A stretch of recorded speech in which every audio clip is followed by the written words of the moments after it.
Benoît Hamon, bonjour. Bonjour Jean-Jacques Bourdin. Merci d'être avec nous. La paix. Nous allons parler de la paix. Près de 70 chefs d'État et de gouvernement réunis à Paris pour célébrer le centenaire de l'armistice de la Grande Guerre. Dans son discours, Emmanuel Macron a appelé à refuser, je cite, la fascination pour le repli, la violence et la domination. Les démons anciens ressurgissent. Et il a ajouté, des idéologies nouvelles manipulent les religions.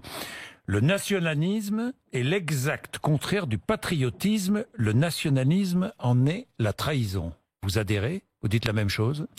Je trouve que c'était un très beau discours. Indiscutablement, le président de la République a fait un beau discours à la hauteur de l'événement que l'on célébrait, c'est-à-dire ou que l'on commémorait, puisqu'il y a eu quand même des millions de morts.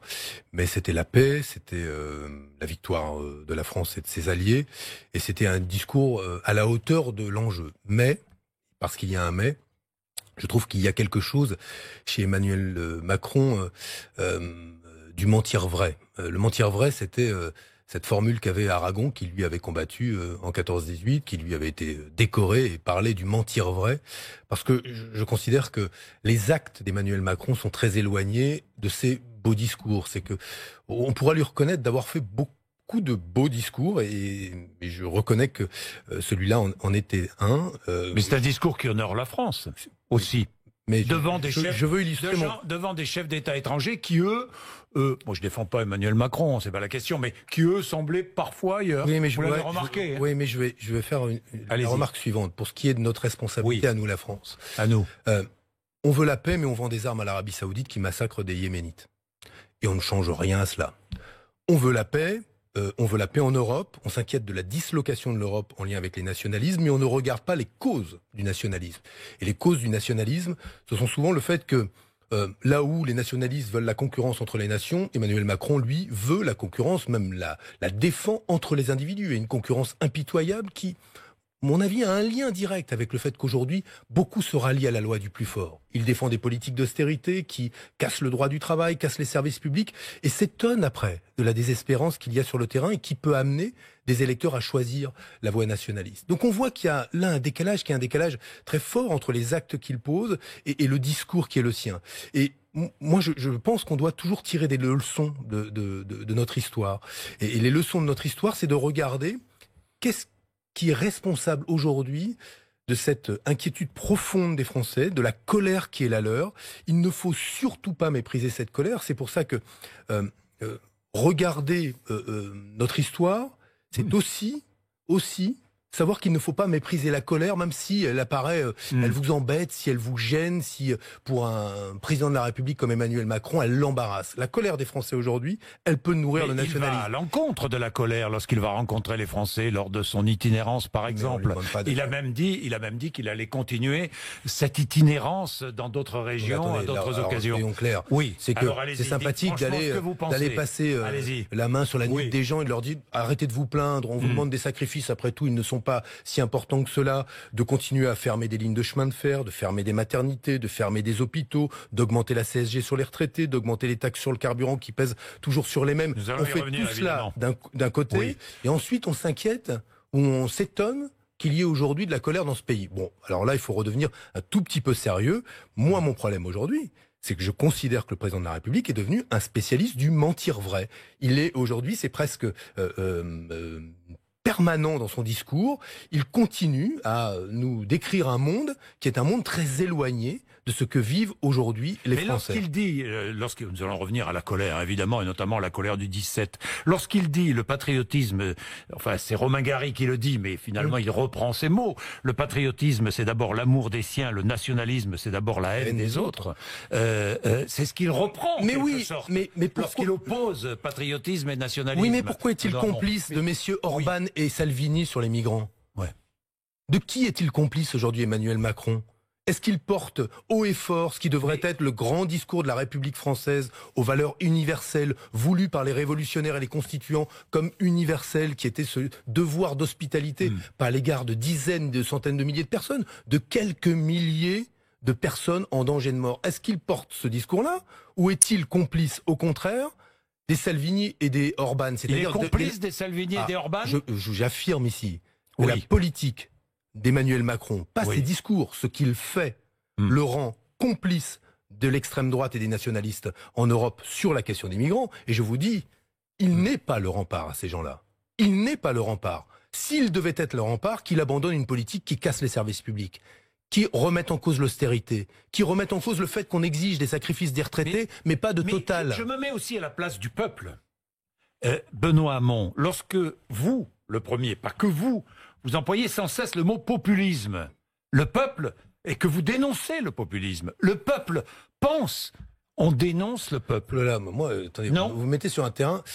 Moi, je dénonce ceux qui font ceux qui font financièrement les poches des électeurs Macron et ceux qui font électoralement les poches des Français, ceux qui aujourd'hui disent oh là là, dès qu'il y a une colère, dès qu'il y a une protestation, on est avec vous. Moi, je considère aujourd'hui qu'il faut défendre un projet positif. J'ai pas envie d'être dans la nostalgie comme beaucoup de gens de gauche le sont. J'ai envie de regarder ce qui se passe. Alors, on me pose la question de la transition écologique et on me demande très concrètement est-ce que les hausses des prix des carburants c'est la bonne chose et je dis tout de suite mais non.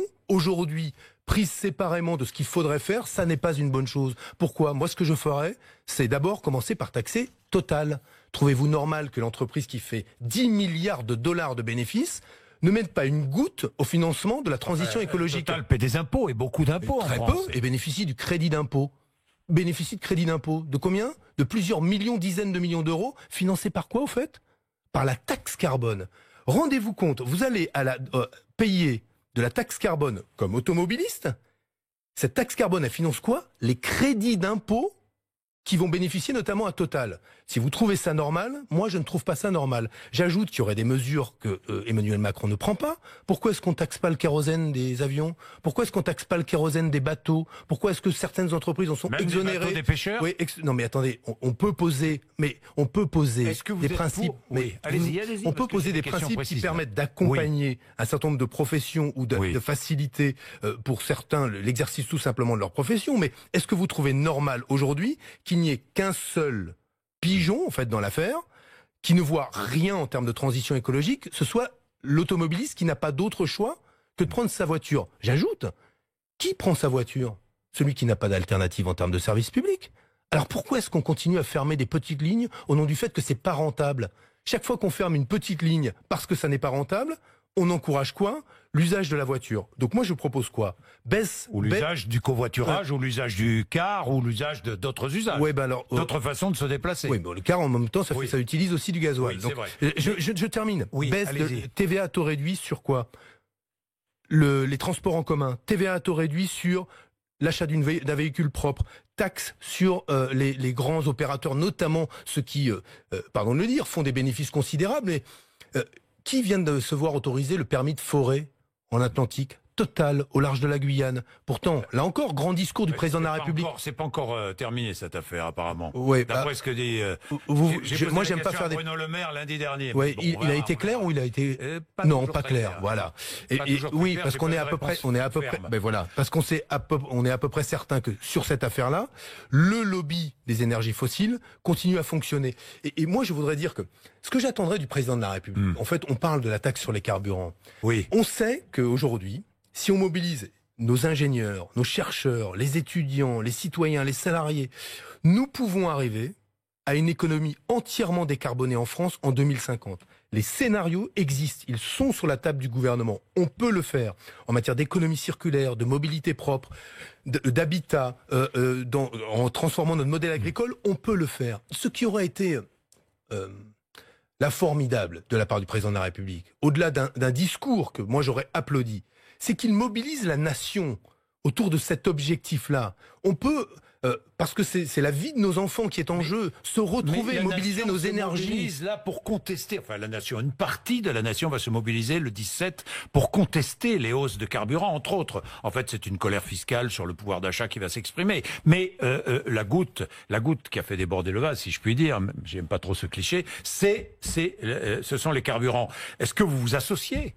Est-ce que vous vous associez samedi à ce qui va se passer? Je comprends profondément ce qui va se passer et ce qui se passe. Je comprends que aujourd'hui, des Français disent il y en a marre qu'on soit toujours les mêmes, que ce soit toujours les mêmes qui soient tondus.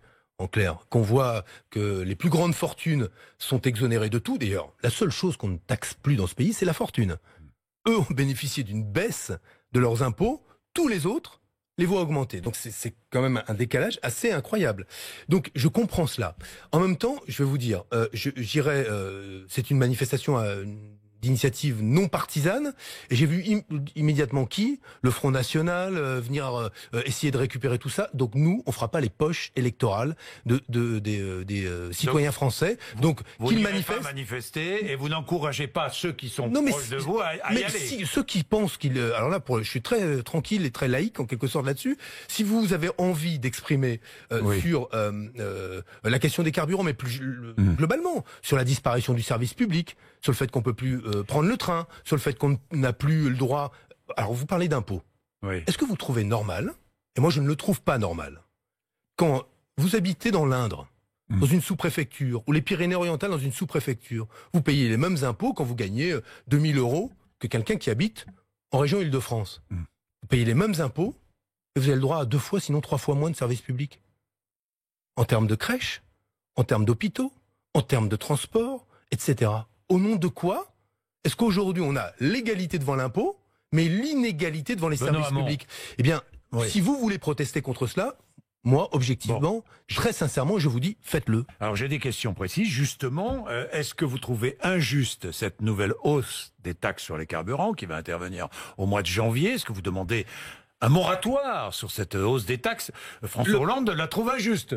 Oui, François Hollande la trouve injuste. Oui, mais j'entends quand même voter la taxe carbone et qui, enfin bon. Moi, je veux essayer d'être cohérent. Moi, je suis favorable à la transition écologique. Oui. Ce que je dis, pourquoi est-ce que j'ai parlé d'arnaque écologique? Mais il faut assumer. Oui, mais sauf qu'il y a. Donc, non, mais Jean-Jacques Bourdin, oui, j'assume moi de dire que demain, il faudra une fiscalité écologique qui nous détourne des énergies fossiles. Vous demandez la fin du diesel en 2025. Exactement. Mais sauf que moi, je ne propose pas de désinvestir dans les transports en commun. Je ne propose. Oui, mais sauf. Là, en l'occurrence, la taxe, je vous parle de cette taxe. Vous la prenez isolément. Oui, mais isolément. Mais moi, j'y suis défavorable. Pourquoi? Parce qu'aujourd'hui, on fait croire qu'il s'agit d'une fiscalité écologique quand on sait que sur les 4 milliards supplémentaires, il n'y a même pas 1 milliard d'euros qui va à la transition écologique. Donc on n'est pas dans le financement de la transition écologique. Et quand c'est 1 milliard quand même. Mais vous croyez que c'est une affaire d'1 milliard? Non. On sait très bien qu'aujourd'hui, on a besoin d'investir massivement. Il y a toute une série de décisions que ce gouvernement ne prend pas. Je l'ai dit, les avions, les taxes sur Total. Alors, dites-moi, est-ce que le carburant défiscalisé dont bénéficient, je ne sais pas moi, les entreprises du travail public, les agriculteurs, est-ce que vous revenez sur cette défiscalisation du gazole? Alors, je pense qu'il faut mettre tout sur la table. Et si nous voulons... D'abord, il faut qu'il y ait des alternatives. Si vous n'avez pas d'alternative, vous vous retrouvez avec le poids d'une charge fiscale supplémentaire sur les épaules. S'il n'y a pas d'alternative, à minima, il faut des compensations pour ceux qui doivent être finalement désintoxiqués du fossile. Défiscalisation. Mais ce que je pense aujourd'hui, vous l'avez même dit. Oui, mais ce qui est indispensable, c'est que non seulement on revienne sur tout ce qui encourage aujourd'hui les véhicules diesel, tout ce qui encourage l'utilisation d'énergie fossile, mais qu'il faut massivement investir dans les alternatives. Sinon, vous mettez tout le monde dans une impasse. Dites-moi, quand vous étiez ministre à l'époque des bonnets rouges, vous parliez de chantage exercé sur le gouvernement. Mais moi, je me souviens. Pourquoi? Parce qu'on était en train de faire de mettre en place des portiques. Vous vous souvenez? Oui. Je me souviens de cette bonne idée. Je pense qu'il y avait une C'était une bonne idée. Oui, mais évidemment, moi, j'étais favorable à ce qu'il y ait, notamment pour les transports de poids lourds, et parce qu'aujourd'hui, on renonce à tout ce qui pourrait nous permettre finalement de moins utiliser des véhicules qui sont des véhicules qui ont un impact négatif sur notre santé, sur le réchauffement climatique, comme sur le fait qu'on absorbe des particules fines. Je rappelle que ceux qui sont les premières victimes de cette dégradation de l'environnement sont les classes populaires, ceux qui n'ont pas d'autre choix que de vivre à côté d'un axe routier important, ceux qui n'ont pas d'autre choix que de vivre dans une passoire énergétique, c'est-à-dire un logement qui est mal isolé, etc., etc. Donc oui, moi je crois que l'écologie c'est social. Sauf qu'aujourd'hui, on est en train de faire, de transformer ce qui est une politique indispensable pour les générations futures, c'est-à-dire nos enfants. On la transforme en un objet qui est un objet qui vient pénaliser uniquement ou principalement ceux qui sont déjà victimes du réchauffement climatique et des pollutions. Mais donc, pas les autres. Vous dites que les transporteurs devraient payer une vignette, par exemple. Moi, je pense que tout le monde doit être mis à contribution. Le monde économique comme les particuliers. Ce que je dis, c'est que aujourd'hui, nous n'avons pas les politiques d'investissement dans la transition énergétique et écologique qui permettraient qu'il y ait des alternatives. Et c'est ça qui me gêne profondément, c'est que, en fait, vous mettez les personnes dans une impasse. Ils n'ont pas le choix. Ils n'ont pas le choix que d'aller manifester le 17, quoi. Pas d'autre choix. Ceux qui le veulent le feront, mais moi, ce que je vous dis, je pense que cette colère n'est pas illégitime. Dès lors qu'elle ne se transforme pas, c'est là où le Front National est, à mon avis, dans un double jeu qui est un double jeu que je dénonce, dès lors qu'elle ne se transforme pas en une forme de jacquerie contre tout ce qui relève de l'autorité publique, la démocratie, le parlementarisme et le principe de l'impôt. Moi, l'impôt, j'y suis favorable, à condition qu'il soit juste. Or, aujourd'hui, il ne l'est pas. Et c'est ça que les Français rejettent. Ils vous disent, moi je paye autant d'impôts que quelqu'un en Ile-de-France, j'ai 2 fois moins de services publics. Je paye plus d'impôts, pourquoi est-ce que les grandes fortunes de ce pays en payent moins? Je paye de l'impôt sur le carburant, pourquoi Total, qui vit des énergies fossiles et donc est un des principaux pollueurs, aujourd'hui, un des principaux responsables du réchauffement climatique, ne paye rien de plus? Si vous voulez qu'il y ait une fiscalité nouvelle qui soit mise en place, eh bien elle devrait reposer sur ceux qui font un bénéfice avec l'exploitation des ressources fossiles. De la même manière, je serai président de la République, je me tournerai vers les banques et je leur dirai, celles qui continuent à financer ou à aider aux investissements en matière d'exploitation des ressources fossiles, celles-là aussi, parce que leur contribution est négative sur l'environnement, celles-là aussi seront taxées parce que ces politiques-là ne sont plus souhaitables. Voilà des exemples. Voilà comment on change structurellement de modèle de développement. Je vois que vous êtes pas juste par une taxe carburant. Voilà un programme européen tout trouvé, parce que programme européen et national. Oui, national et européen. Emmanuel Macron a beaucoup parlé de souveraineté européenne. Vous l'avez remarqué aussi pendant ces jours-là, ces quelques jours, souveraineté européenne. Oui, vous aussi, vous dites la même chose. Il faut une souveraineté européenne. On est bien d'accord. Il faut déjà de la démocratie européenne. C'est-à-dire qu'on a l'impression que quand on vote pour un parlementaire européen, ça a une influence sur votre vie. Or, aujourd'hui, on a le sentiment que quand on vote, mais c'est valable aussi au niveau français, ça ne change à peu près rien à ce qui se passe, qui est une forme de permanence ou de continuité des choix politiques. En Europe, il y a une raison à cela. C'est qu'on a donné le pouvoir à la technocratie. Et que le politique s'est finalement effacé. Les lobbies et la technocratie. Moi, je crois en l'Europe. Je ne vais pas être de ceux qui disent... Vous êtes un Européen convaincu. Convaincu. Parce que je pense que si on abandonne cela, alors là je vais être très clair avec vous, le retour aux nations, c'est le retour à la concurrence entre les nations. Et la concurrence entre les nations, elle amènera à des disputes et à des conflits qui, inévitablement, peuvent précipiter des oppositions qui peuvent conduire à la guerre. Moi j'en suis profondément convaincu parce que... C'est même une inquiétude ? Oui, il y a la montée aux extrêmes, elle est partout. Oui. C'est là que la responsabilité de Macron est double, parce qu'il est président de la République, qui s'est fait élire, souvenez-vous, contre Marine Le Pen. Il a appelé tout le monde à voter contre le danger de l'extrême droite. Alors pourquoi n'en tire pas? Vous avez voté pour lui? J'ai voté pour lui au second tour, parce que je ne voulais pas de Marine Le Pen. Et maintenant, qu'est-ce que j'ai? Et qu'est-ce qu'on a? Je l'avais même dit à votre antenne une fois. Oui. On a quelqu'un qui, sur la question des migrants, fait la même politique qu'un ministre fasciste italien ferme les ports aux migrants. J'ai le sentiment, surtout, il ne change rien aux politiques qui désespèrent les gens. Donc vous serez candidat aux européennes? Oui. Je suis pas de ce genre de généraux qui envoient... Non mais attendez, ce genre de généraux qui envoient tout le monde au combat et qui restent en deuxième ou troisième ligne. Je m'y engagerai totalement. Mais je vais vous dire, à cette étape, nous avons lancé une démarche originale, je le crois, et qui nous vaut d'avoir quelques centaines de candidatures. Nous avons dit que nous ferons une liste citoyenne. C'est que nous avons invité des citoyens à être candidats. Sur nos listes, nous avons dit, ce qui importe dans cette affaire, c'est pas d'être intoxiqué par la Ve République. Le problème de la gauche, c'est qu'elle a un trop plein de chefs, il y a trop peu d'idées. C'est qu'on fasse des élections européennes le moment où les questions centrales, la transition écologique, le rapport au travail, la révolution numérique, qu'est-ce que ça va changer à notre travail et est-ce que ça va pas nous amener à avoir moins de travail? Le financement de notre protection sociale, comment on lutte contre cette concurrence entre les États dans l'Europe qui se font la concurrence à coup de je paye moins bien mes salariés, je fais payer moins d'impôts aux sociétés, etc., etc. Tous ces combats, on veut qu'ils soient représentés au cœur du Parlement européen, donc sur nos listes. Et c'est cette démarche-là que nous avons engagée. Et vous serez en première ligne. Et en tout cas, je m'y engagerai totalement. On verra à la fin. Oui, mais je vous le dis, je m'engagerai. Je ne vois pas, comme vous l'avez dit, je ne vois pas derrière. Derrière vos troupes. Je serai en première ligne, et totalement engagé. Il n'est pas question, une seule seconde, que dans cette bataille-là, je sois à la périphérie de ce que je considère essentiel. Pour une raison simple, là encore, Je fais de la politique parce que je pense à mes enfants, moi. Et je me dis, nous sommes en train de leur laisser un monde irrespirable sur le plan du climat. Qu'est-ce que je vais bien pouvoir leur dire dans 20 ans si elles m'interrogent sur mes responsabilités? Et j'ajoute, j'ai pas envie. Je amenais ma petite fille qui étudie à l'école, mes deux petites filles, d'ailleurs en primaire, évidemment 14-18 cette année, et je lui donnais une photo de mon arrière-grand-père, un de mes deux arrière-grands-pères, qui a fait la Première Guerre mondiale. Et elle était très contente d'emmener photo de ce monsieur moustachu, breton, de Plougastel-Daoulas, qui avait fait la guerre.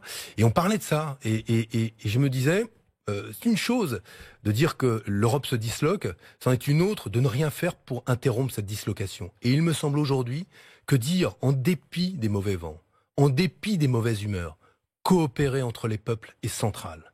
Coopérer entre les peuples, c'est même l'essentiel. Parce que la compétition entre les nations, en plus de la compétition entre les individus, c'est la loi du plus fort et ça ne nous mènera nulle part. Moi, c'est la leçon que je tire de l'histoire et c'est pour ça que je continue, même si je suis anti-libéral, à être farouchement européen.